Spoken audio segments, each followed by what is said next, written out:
Alam mo ba, may green sa garden mo na pwede talagang tumulong laban sa bukol? Guess what?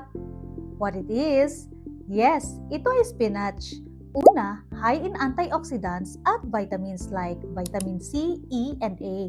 Tumutulong ito sa cell repair at detox ng katawan. Super important kung may bukol ka sa neck, breast, o arms. Pangalawa, may anti-inflammatory properties ang spinach. Ibig sabihin, nakakatulong itong bawasan ang swelling at discomfort sa paligid ng bukol. Pangatlo, may fiber at nutrients ito na nakakatulong sa liver at immune system. Kapag malakas ang liver at immune system mo, mas kaya ng katawan mong i-regulate at i-repair ang sarili niya naturally.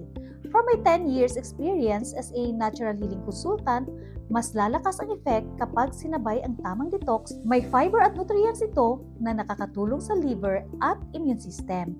Kapag malakas ang liver at immune system mo, mas kaya ng katawan mong i-regulate at i-repair ang sarili niya naturally.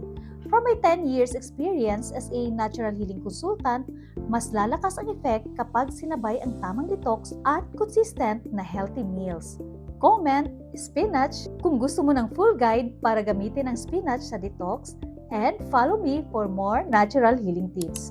This is May at your service!